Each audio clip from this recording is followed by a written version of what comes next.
The chest was not supposed to be there. It hadn't been on the scanners, no radar ping. No reflection from the dust-mapped satellite sweeps of EOS-4's outer crust. Yet there it sat like a secret whispered into stone half buried in violet. Ash and crater ice, glowing faintly with a blue line that pulsed not with machine rhythm, but like something alive, something ... scared. Lieutenant Elias Reed wiped the frost from his visor and crouched beside it, breath fogging up the edge of his helmet despite the thermoseal. The rest of the excavation team had gone down into the lava tunnels 2 clicks west, chasing echoes of alien engineering. Elias had stayed behind to fix the comms relay, but now he didn't move. He stared, heart thudding. There was no mistaking. This chest, it wasn't ancient. It wasn't ruined or cracked like everything else they'd found buried in the crust of this long-dead world. It was pristine. It was humming. It was waiting. Caution whirred with wonder as he reached out. His gloves trembled. He half expected it to explode, or to unfold and swallow him. But instead, when his fingers brushed the surface, it shifted with a gentle hiss. Not hydraulic, breathing. The seal parted down the middle and the lid opened. Not with force, but with a softness that unnerved him more than anything. And inside wasn't a weapon, wasn't treasure. Wasn't some alien technology promising galactic dominion or doom. It was a child, sleeping or sedated, with silvery blue skin that shimmered like oil on water, tiny fingers curled inward around a torn piece of cloth, almost like a comfort blanket. Its small chest rose and fell in trembling, shallow breaths, eyes tightly shut. Scars on its shoulder, a bruised, almost human face twisted in pain, even unconscious. Elias felt the oxygen catch in his throat. This wasn't a specimen. This wasn't a thing. This was a life, and I was afraid. He leaned in. A faint whimper left the child's lips.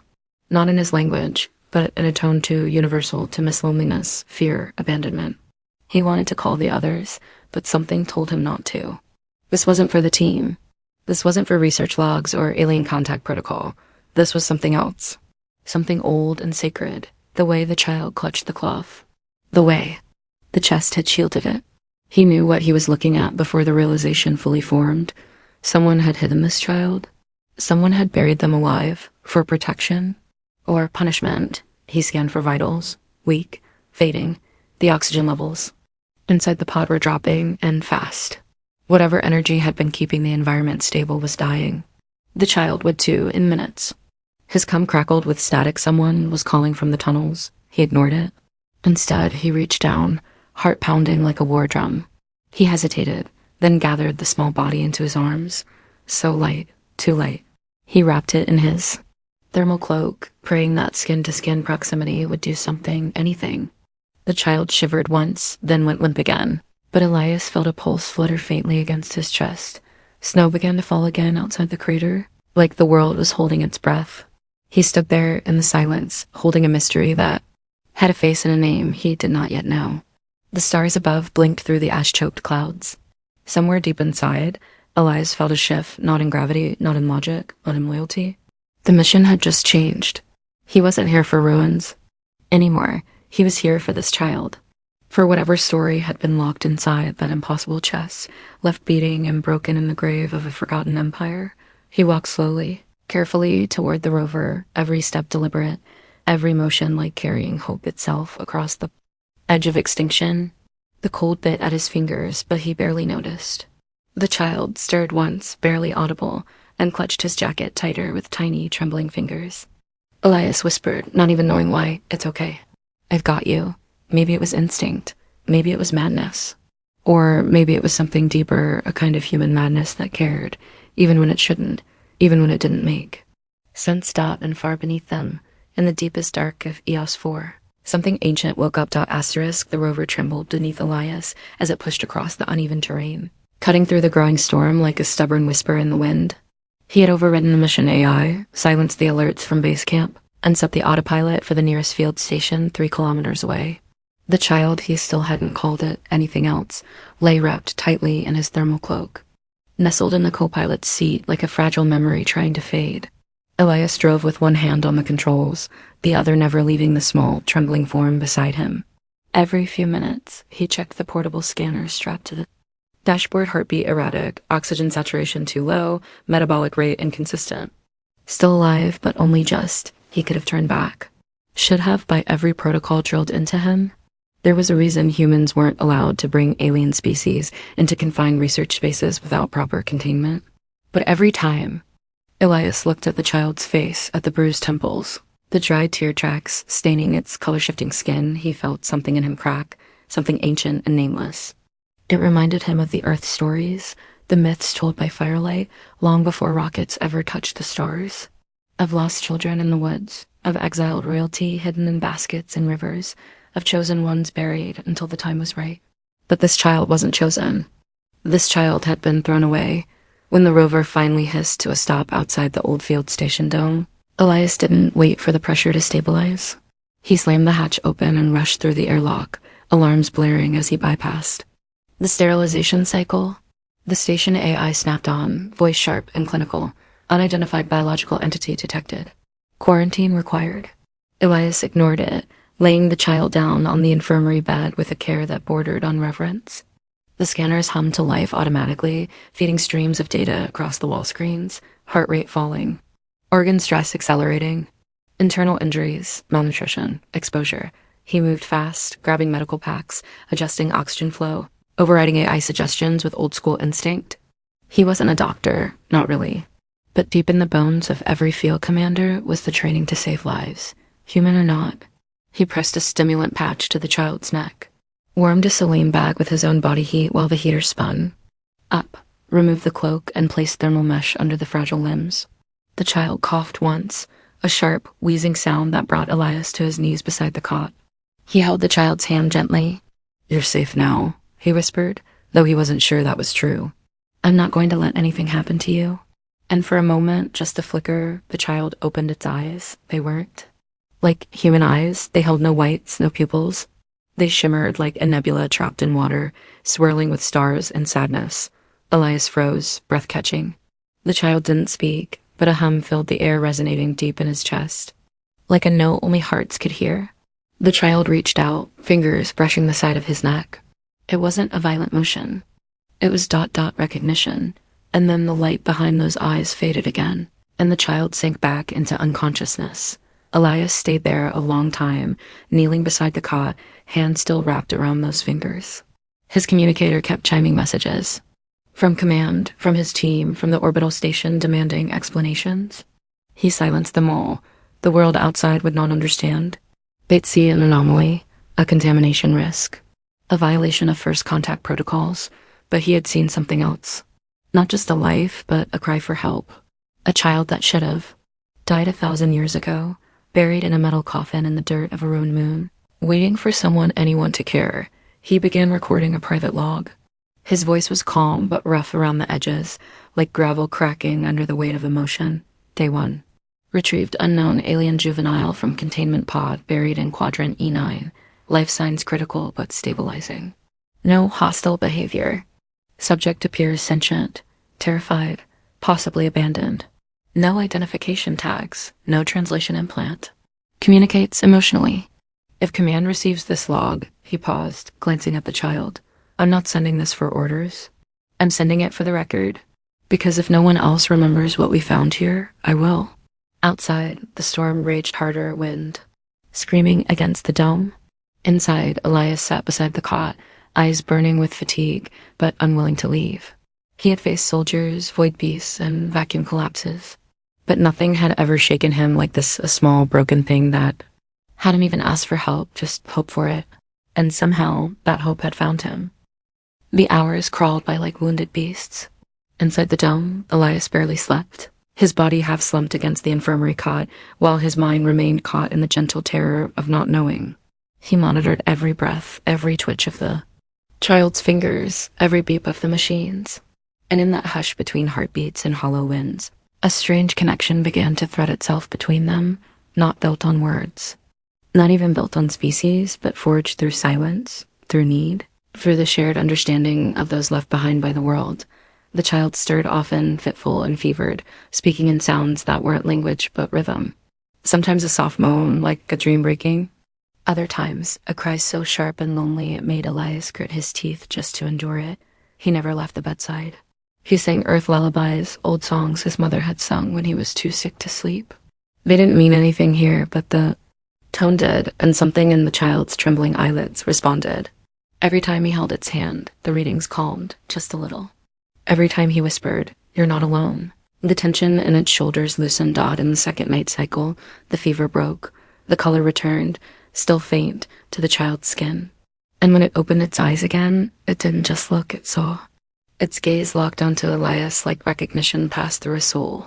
Slowly, so slowly, it sat up with shaking limbs and pointed one long finger toward its own chest, then toward his. Back and forth, a question. A bridge. Elias knelt, leveling their eye lines. "Me?" he asked gently, placing a hand on his chest. "Elias," then pointed. "You?" The child's mouth moved, trying, struggling, choking on something unspeakable. Then it placed its hand over its own heart and let out a sound that felt ... sacred. Not a name in the human sense, but a harmonic breath that echoed in the room like the low hum of stars. Elias repeated it, mangling the tone, but trying. The child smiled its first. It was small, crooked, sadder than joy, and warmer than anything he'd known in a long time. By the third day, it was walking. Wobbly, gripping furniture with childlike caution. It followed Elias everywhere, mimicking his motions, miming brushing teeth, touching tools, tapping buttons. But more than mimicry, there was curiosity, a yearning to understand. It touched water and flinched, then giggled. It watched food heat and opened its mouth wide in awe of the steam. It tapped his shoulder when a sound startled it, wanting explanation. It laughed quiet and unsure, the first time Elias spilled his coffee, then looked horrified, as if laughter was forbidden. He laughed harder to show it was safe. They communicated in gestures at first, then sketches. Elias drew shapes on the tablet, and the child copied them. Then it added its own spirals within spirals, constellations, geometric lines that pulsed. With some unknown script, Elias stared for a long time at one of the drawings. A planet, a fleet, fire falling. A figure clutching something small, then a chest, closed. The implication settled like a knife in his gut. This child hadn't just been lost, it had been saved from something. Or hidden from someone. He didn't press it. Not yet. He let the bond grow, one heartbeat at a time. When the storm outside cracked the sky in half, Elias gathered the child into his arms without hesitation and carried it to the reinforced core. Room, holding it close through every tremor, every quake. The child didn't cry. It just clung tighter, face buried in the crook of his neck. Elias realized then he hadn't held anyone like this since the war on Detonine. Not since his younger brother had died in his arms, whispering for someone to stay. He hadn't saved him. He'd failed him, but this time he wouldn't fail. Not again. Later, when they emerged from shelter, the storm silence was soft as snowfall. The sky above shimmered with unfamiliar stars. The child pointed upward, tracing patterns he didn't recognize. Their language was music and motion, and Elias tried to follow, repeating them clumsily until the child clapped in approval. Then softly, it reached out and pressed a hand to his temple. He stiffened but didn't pull away. A wave passed through. Him, not words, not pictures, but feelings. Grief, fire, screaming metal, a mother's hands bloody, a voice saying goodbye. The chest slamming shut, silence, cold, waiting, and then him. Warmth, voice, kindness, a second chance. Elias fell. Back, heart pounding, eyes wet. The child looked at him with quiet apology, then pointed at him again. "You," it tried, broken and trembling. "Save." He didn't answer. He couldn't. He only nodded, pulled it close, and whispered, "You don't have to be alone anymore." And for the first time in his life, Elias felt like he wasn't alone either. Asterisk, the quiet days didn't last. They never do, not in stories where the truth sleeps under layers of stars and dust. Elias had hoped, maybe foolishly, that they could stay hidden, just him and the child, tucked away in the field station like an old secret buried too deep for war to remember. That war remembers, and the galaxy has a long, cruel memory. It began with the sensors. At first, a flicker and energy pulse from orbit masked as stellar interference. Then a signal, a narrow band ping on an encrypted channel no human frequency should have picked up. But Elias had, and it made his blood run cold. He knew that kind of signal. It wasn't a greeting. It was a search pattern. The child felt it. Before he did, it froze mid-step, eyes wide and unblinking, trembling as if something invisible had reached into them and wrapped around its spine. It clutched Elias's arm tightly and whispered that breath sound again, the one that echoed. Not in the air, but inside his bones. He could feel the panic in it, the recognition. Whatever had left it in that chest had come looking, not to rescue, but to reclaim. Elias moved fast. He sealed the infirmary, rerouted the power to blackout mode, wiped all external logs from the station's local net. He pulled the child into the crawl space beneath the reactor, dark, cramped, but shielded. "You stay here," he whispered. "No matter what, you stay until I come back." The child didn't answer with words, just stared with those liquid eyes glistening with unspoken fear. Then it reached out and pressed a small object into Elias's palm, a tiny, thin shard, shaped like a sliver of glass. He didn't understand, but he took it. Minutes later, the sky tore open. The ship didn't descend. It unfolded, a massive structure of black alloy and burning light, peeling into existence above the station like a wound in reality. Elias had seen warships before, but this one felt different, not built for battle, but for erasure. Its design was beautiful and terrible, like an angel meant only for judgment.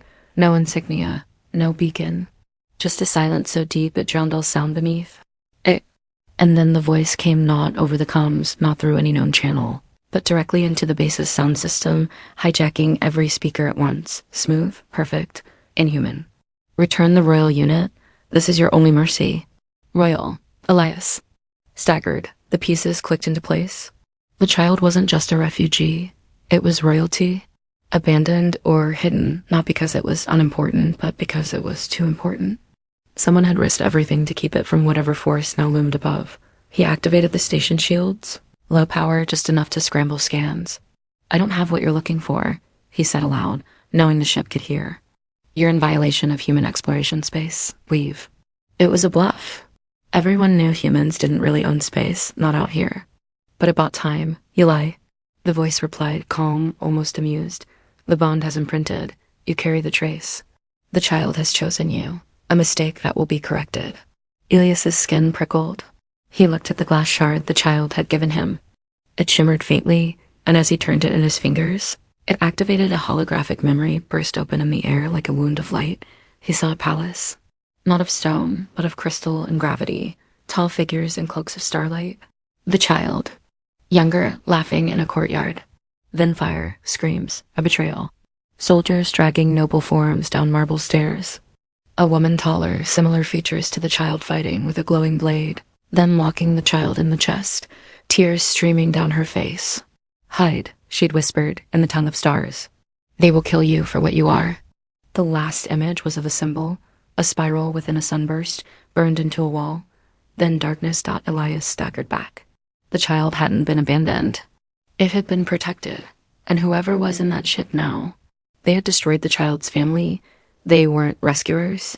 They were executioners, seeking to extinguish a bloodline. He raced back into the crawl space. The child was still there, wide-eyed but calm. Elias showed the shard, and the child nodded slowly, as if knowing it had finally been seen. "Why me?" he whispered, falling to his knees. "Why did you trust me?" The child touched his heart again. "Because you didn't look at me," it said slowly, struggling with the words. "You looked for me." That broke something open in him. A raw truth. He wasn't here by accident. None of this was. The galaxy may have forgotten how to care, but humans hadn't, at least not all of them. Outside, the ship powered its weapons. Lights lit up the dome like a false dawn. The station AI screamed warnings. Last request, surrender the air, or be destroyed with it. Elias looked at the child, at its tiny hands, at the scar beneath its eye, at the quiet strength it had shown, just to survive. Then back at the glowing thread above. He knew what he would do, even if it meant death. Even if it meant more than that. The station shook under the force of the first warning glass, just a seismic tremor, not meant to destroy, but to remind. Elias shielded the child with his body as lights flickered and dust rained from the ceiling. He had seen orbital warnings before, had watched cities reduced to glowing scars by less patient invaders, but this felt different. This was personal. This was precise. They didn't want destruction.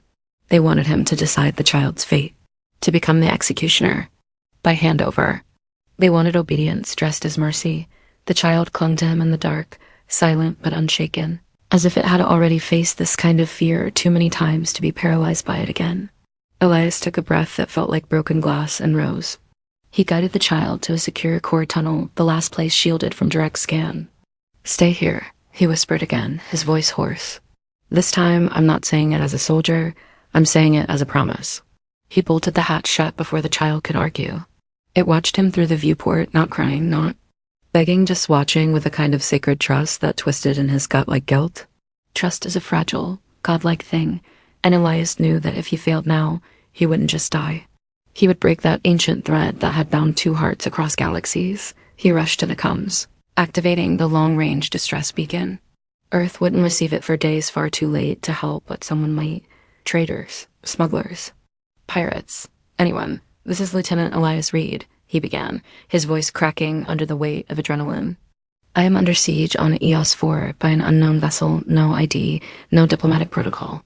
They are demanding the surrender of an alien child under my protection. I refuse. This is not salvage. This is a life. If I don't make it, let the record show that I chose to stand, even when it would have been easier to walk away." He disconnected, then turned to the defense array. The station had nothing that could scratch a Void-class cruiser, but he could make noise. He could delay. He rerouted power from the labs, overclocked the shield emitters, and wired the solar capacitors to overload. If they fired, the flash would blind external sensors long enough to mask an escape. It was a madman's plan. Half suicide, half prayer. The voice came again. "Your loyalty is misguided. That child is not what you believe. It carries a virus of dissent. A bloodline that could reignite a warrior species barely survived." He snarled into the mic. "You think humans are afraid of war? We made peace with extinction a long time ago. You want to kill something innocent because it threatens your order? That's not peace. That's cowardice." Silence, then a new sound. Landing gear deploying. They were coming down. Elias's heart stuttered. They were abandoning subtlety. A boarding party was imminent. He scrambled to the armory. Just 2 rifles, one with half charge, a knife, a low-grade exosuit with cracked hydraulics. He suited up not because he believed he could win, but because courage sometimes looks like madness draped in iron. He stopped it before the secure tunnel. The child looked up at him, eyes wide. He crouched, placed his forehead against the door. "I'm going to give you time. That's all I can offer, not victory, just time." The child placed its hand on the same spot, mirroring his. For a moment, Elias felt something flood through the metal, a pulse, a warmth, a memory not his. A woman's face, proud and weary, whispering to the child, "When the stars forget you, find someone who remembers." Then it was gone. The first impact shattered the dome's outer door, screams of pressure, alarms blaring. Elias took position in the central corridor, lights flickering behind him like fireflies mourning the sun. And then they came tall, pale armored figures with eyes like liquid steel. No words, no threats. Only precision. He opened fire. The first shot caught one in the throat. The second grazed armor. The third missed. They moved like shadows wearing bones. Elias fell back, firing blindly, retreating step by step toward the power core.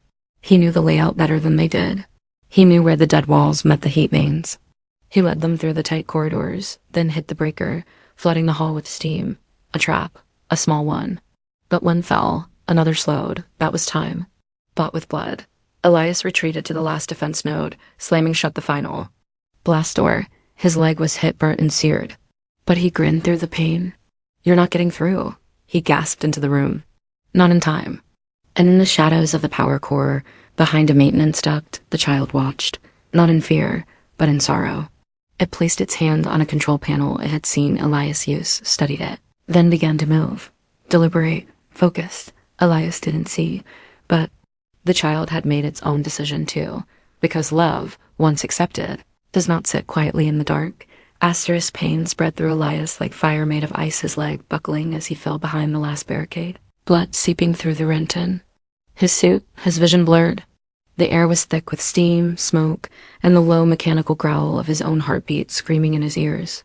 The breach alarms wailed like dying birds, and the last of the station's defensive turrets sparked out in a pitiful attempt to buy him another 10 seconds, but it wasn't enough. Nothing was. The enemy was here, and they were many, and he was just one man bleeding into the dust of a forgotten world. He pulled himself up against the wall, cradling the broken rifle like a dying friend, and looked toward the sealed core shaft. He had locked the child away behind it, convinced it would keep them safe, but now he knew it was a delay, not a rescue. The enemy wouldn't stop. They wouldn't bargain. They wouldn't burn the station and leave. They would dig, tears, scan, track, and descend upon the child with unrelenting mathematical certainty. Not because of vengeance, not even because of hatred, but because they feared what a single survivor meant. They were close now. Boots echoing through the corridor soft, synchronized, like a judgment that had learned how to walk. Elias closed his eyes just for a moment. He thought of Earth, of green trees and quiet rain, of his brother, of that summer before the war. He thought of the child's hand against the glass, of the look that said, "Don't give up on me." He wasn't ready to die, but he was ready to trade himself for something that still had a chance to live. Then a sound, not from the hall. From behind out the core shaft hissed open. No. Elias tried to move, but the pain stopped him. He dragged himself forward, every bone screaming. "You were supposed to stay." The child stepped out, glowing, not brightly, not blinding, but unmistakably. The air around it shimmered as if reacting to something old buried deep in its DNA. The shard it had given him, still in Elias's pouch, now pulsed with the same rhythm. A resonance. The child walked toward him, its small body trembling, and placed its hand on his wound. Just a touch, and then warmth, not heat, not magic, but a stillness that spread through him like breath returning to the drowning. The pain dulled, the bleeding slowed. His muscles unclenched, and for one moment, he could think clearly again. He looked up. "What did you do?" The child only answered with a whisper, "I remember now." And then it turned. Elias tried to stop it, but the child stepped past him into the main corridor just as the armored figures breached the final threshold. Smoke parted like curtains around royalty. The soldiers raised their weapons, and then they hesitated. The child stood tall, spine straightened by memory, by bloodline, by something deeper than flesh. The symbol pulsed faintly beneath its skin, the same spiral sunburst from the hologram. The lead soldier stepped forward, visor reflecting the child's light. And for the first time, it knelt, not in peace, but in fear. "You are not the heir," the soldier said in a voice more hiss than breath. "You are the echo, the final seed. You should not exist."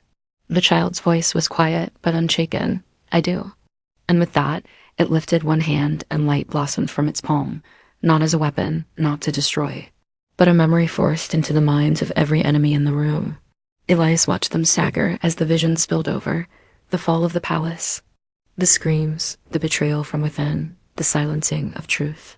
The woman, its mother, speaking the child's name like a vow, the blood oath to protect what would rise again when the stars had forgotten mercy. Some of the soldiers fell to their knees, visors cracking under sudden emotion. Others screamed and raised their weapons, but too late. The child dropped the memory, and the overload Elias had rigged in the core room activated. A surge of light flooded the corridor. Elias felt the air punch out of his lungs. The child turned once, eyes locking on his, not afraid anymore. "No," it said. "Run," Elias screamed. Its name, not the sound, not the code, but what it meant in his heart. But the explosion hit, not a fireball. A pulse, electromagnetic and luminous, collapsing the station into a blaze of blind static. The child was gone in the flash.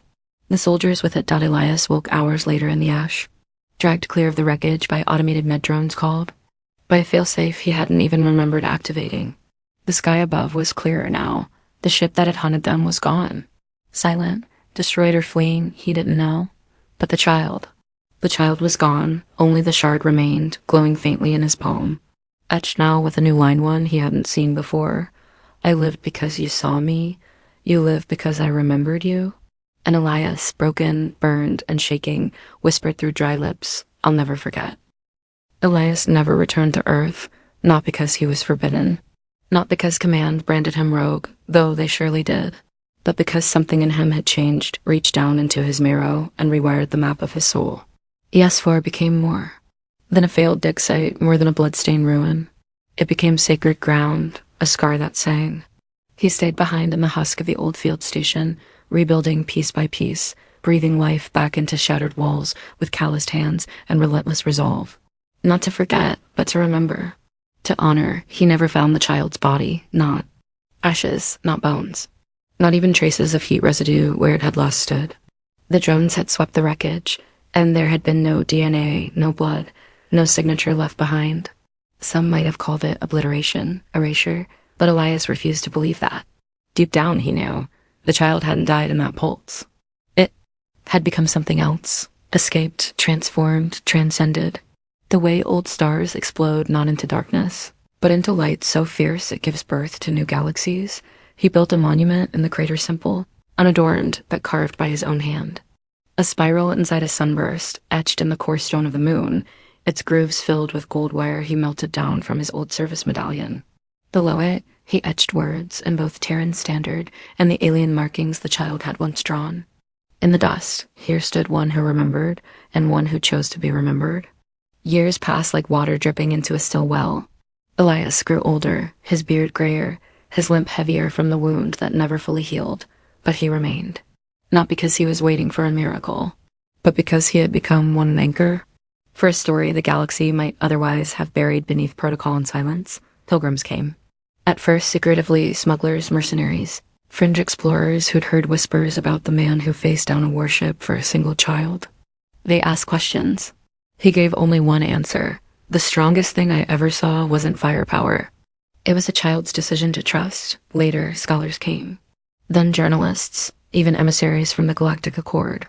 They tried to unravel it, to name it, to categorize the species, the politics, the ramifications. They brought holograms and analytics and models of the ship. But they couldn't explain why he had done it. Not really. Not in the way that matters. Elias didn't try to explain it anymore. He simply pointed to the monument and said, "It was the most human thing I ever did."